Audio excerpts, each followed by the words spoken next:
మీరు ఒక మంచి ఫాదర్ అని, ఒక మంచి ఫ్యామిలీ పర్సన్ అని, కానీ మీరు బాగా చూసుకున్నంతగా మీ ఫ్యామిలీని ఇంకెవరు చూసుకోరని మీకు దగ్గర వాళ్ళని నాకు చెప్పారు. కానీ ఎందుకు మీరు మిమ్మల్ని ఇంకా సొసైటీకి మాత్రం అలా ఇంట్రడ్యూస్ చేసుకుంటారు ప్రతిసారి? ఫస్ట్ ఆఫ్ ఆల్ అది ఎవరు చెప్పారో వాళ్ళకి తెలియదు. ఒకటి, నా అంత యాంటీ ఫ్యామిలీ పర్సన్ ఉండడు. ఫ్యామిలీ అంటే ఏంటి? ఫ్యామిలీని చూసుకోవడం ఏంటంటే వాళ్ళు అన్నీ పోషించే బాధ్యత కావచ్చు, రకరకాల బాధ్యత ఎవరు చేయరు. ఫ్యామిలీని పోషించడం ఉంటారా? అంటే ఇంత వద్దు, ఇది రిలేషన్సే వద్దు అనుకునే వ్యక్తి ఇదేంటి? ఇప్పుడు నేను మానవ సంబంధాలు, నాకు ఒక రిలేషన్షిప్, ఒక నా వాళ్ళు అనే ఫీలింగ్ అసలు నాకు ఉండదు. ఎవరి మీద ఉండదు, నా మీద నాకు కూడా ఉండదు యాక్చువల్గా. ఓకే, అలాంటప్పుడు ఎవరో నాకు రిలేటెడ్, లేకపోతే ఫ్రెండ్, చుట్టం, లేకపోతే అలాంటిది అసలు నేను అసలు అబ్సల్యూట్లీ నాకు ఫీలింగ్ ఉండదు. నా డాటర్ అమెరికాలో ఉంటుంది. ఓకే, లాస్ట్ ఇయర్ నేను హైదరాబాద్లో ఉన్నప్పుడు తను వచ్చింది. 1 month హైదరాబాద్లో ఉంటే నేను 10 నిమిషాలు కలిసాను 1 monthలో. అంటే తను కలవాలనుకున్నా అది వేరే విషయం, అది నాకు తెలియదు. తను ఏమనుకోదు, నేను 10 నిమిషాలే కలిసాను. ఓకే, ఇంకా అలాంటప్పుడు నేను ఇంకా ఫ్యామిలీ పర్సన్ ఏంటి ఫ్యామిలీ పర్సన్ అంటే బాధ్యత తీసుకోవడం. బాధ్యత ఎవరు తీసుకోరండి? బాధ్యత ఎవరు తీసుకోరు. అంటే ఇంత స్ట్రైట్గా మాట్లాడే వర్మ గారు అది కూడా అంత బాధ్యత కూడా తీసుకుంటారా అని ఆశ్చర్యపడే వాళ్ళు ఉంటారు కదా. నేను ఇంకా వాళ్ళ గురించి నేను సో నా వల్ల కాదు. నా ఉద్దేశంలో ఫ్యామిలీ మీద అంటే వచ్చేసి అమ్మా బాగున్నావా, ఎలా ఉన్నావమ్మా, ఇలా కూర్చుని మాట్లాడి అందరం భోజనం చేద్దాం, వెళ్ళి రెస్టారెంట్కి వెళ్దాం కలిసి అని, అలా గుడికి వెళ్ళొద్దాం, అలాంటివి నేను చేయను. ఓకే, బట్ బాధ్యత మాత్రం తీసుకుంటారు. అంటే నిజం చెప్పండి, మీకు మీ భార్య పిల్లలు గుర్తొస్తారా లేదా అసలు ఎప్పుడు? నాకు I have a fundamental problem with the words. భార్య, పిల్ల, తల్లి, చెల్లి, అసలు ఆ వర్డ్స్ నాకు ఇందాక నాకు బంధాలు ఉండవు, బాంధవ్యాలు ఉండవు. ఓకే, నేను ఓకే బంధాలు లేవు, ఆ మనుషులు గుర్తొస్తారు? ఉండరు, ఎవ్వరు గుర్తున్నారు నాకు. ఓకే, నేను అప్పుడు చేస్తున్న నా సినిమాకి సంబంధించి, నా వర్క్కి సంబంధించిన మనుషులు, వాళ్ళతో నాకు పని ఉన్నప్పుడు వాళ్ళు గుర్తొస్తారు. ఓకే, అంతే. నా మొత్తం రిలేషన్షిప్స్ నా పనుల మీద డిపెండ్ అవుతాయి. ఓకే, నాకు వాళ్ళ నుంచి ఏమి కావాలి అన్నది ఒక్కటే నాకు మనుషులు గుర్తొస్తారు. More selfish. Selfish, of course.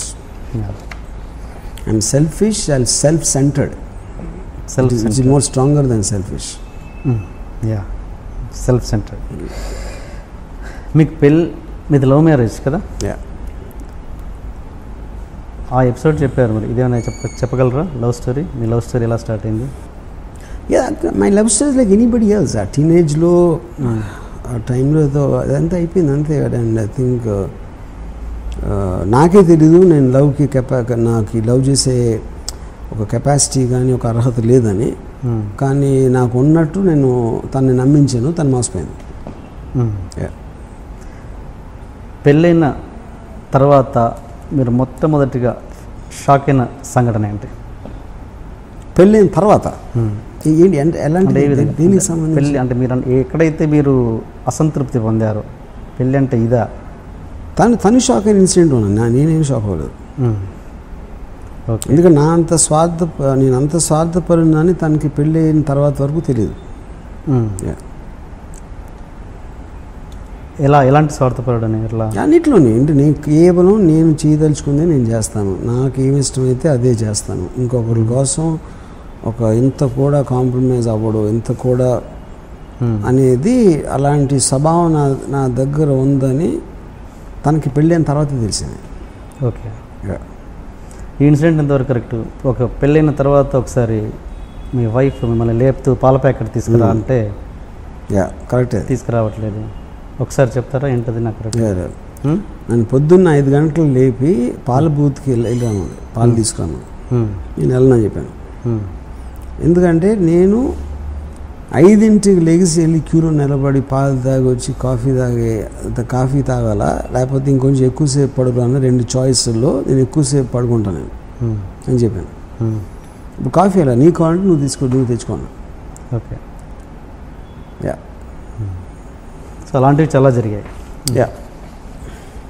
Shiva release, మీ పాప పుట్టింది శివ రిలీజ్ తర్వాత కదండి, శివ నడుస్తున్నప్పుడా? శివ నడుస్తున్నప్పుడే. నడుస్తున్నప్పుడు. సో అప్పుడు మీ పాప పుట్టడం వల్లే మీకు ఇప్పుడు ఈ సక్సెస్ వచ్చిందని చాలామంది అని ఉంటారు. అప్పుడు అది కూడా మీ చెవున్నకి అప్పుడు కోదండరామిరెడ్డి గారు నా పాప పుట్టిన ఆల్మోస్ట్ నాకు బ్రేక్ కన్ఫర్మ్ అవటం కూడా అప్పుడే జరిగింది. అదే జస్ట్ ఆల్మోస్ట్ ప్యారలల్గా. అప్పుడు ఎవరో నాకు స్టూడియోలో కలిసి కోదండరామిరెడ్డి గారు అనుకున్నాను, గుర్తురావట్లేదు, కంగ్రాట్స్ అన్నారు. అంటే నేనేమో నాకు సినిమా బ్రేక్ వచ్చిందని చెప్పారు అనుకున్నా. అసలు నాకు డాటర్ పుట్టింది, దానికి కంగ్రాట్స్ చెప్పచ్చు అనే థాటే నాకు రాలేదు అసలు. ఎందుకంటే పిల్లోడు పుడితే కంగ్రాట్స్ చెప్పడం అనేది అది చాలా స్టూపిడ్ అనిపిస్తుంది నాకు. అంటే ఇప్పుడు ప్రతి మనిషి, ప్రతి జీవరాశికి కెపాసిటీ ఉంటుంది. దానికి కూడా ఏంటి భూమిలో కాంగ్రాట్స్. సో నేను ఒక ఏమీ ఎక్స్పీరియన్స్ లేకుండా, ఫిల్మ్ ఫ్యామిలీ నుంచి రాకుండా, కేవలం నాకున్న ఎబిలిటీ తోటి కన్విన్స్ చేసి నేను బ్రేక్ తెప్పించుకున్నాను అనేది కంగ్రాట్స్ చెప్పాల్సిన చాలా గొప్ప విషయం అని నా ఫీలింగ్. అది ఎవరు పిల్లల్ని పుట్టించగలిగితే అది కాంగ్రాట్స్ అంటే.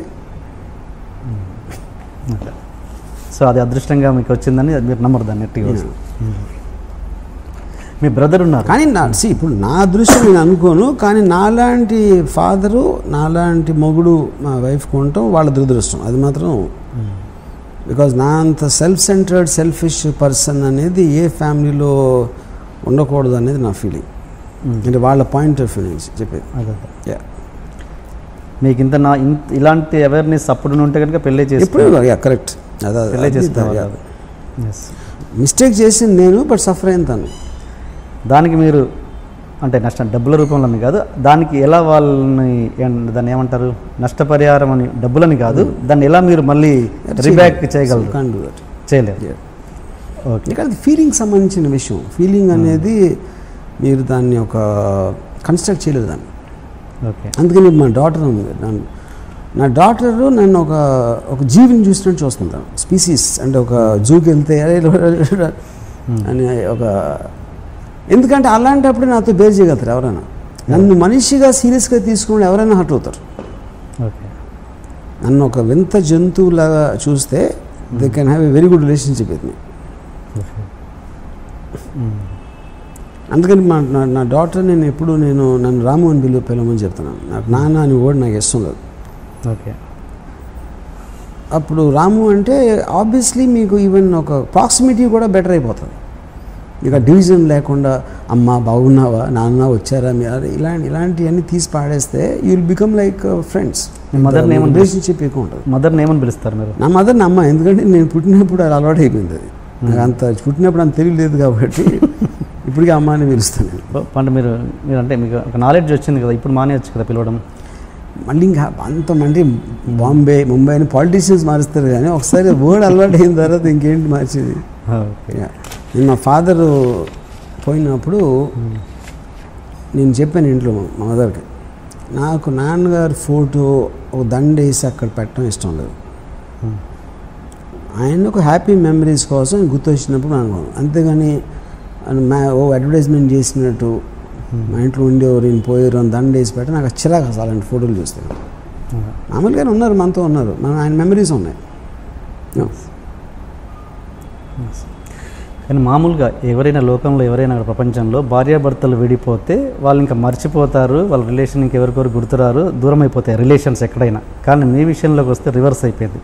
మీరు వాళ్ళని బాగా చూసుకోవడం మీన్స్ బాధ్యత తీసుకుంటున్నారు, ప్లస్ మీ బంధం కొంచెం ఎంతో కొంత అప్పటికంటే బెటర్గా ఉంది. ఇప్పుడు ఏదైనా కూడా బంధాలు అనేది ఇప్పుడు చాలా మంది నాకు తెలుసు అది అయిపోయిన తర్వాత ఏదో డైవోర్స్ తీసుకుంటారు, వేరే పెళ్లి చేసుకుంటారు, మళ్ళీ వెళ్ళి విజిటేషన్ రైట్స్ పెట్టుకుని సాటర్డే సండే ఆ కూతురు కొడుకుతో ఉండి ఇలాంటి ఎంతో వందల మంది ఉంటారు అలాంటి. మిగతా బంధాలు తెచ్చుకోకుండా అలాంటివి నేను చేయనే. అలాంటప్పుడు మీరు రిలేటివ్ డిగ్రీలో మీరు మెజర్ చేస్తే నాకు ఏమాత్రం నేను వన్ ఆఫ్ ద కాదు, నాకు తెలిసిన వాళ్ళలో మోస్ట్ సెల్ఫిష్ పర్సన్.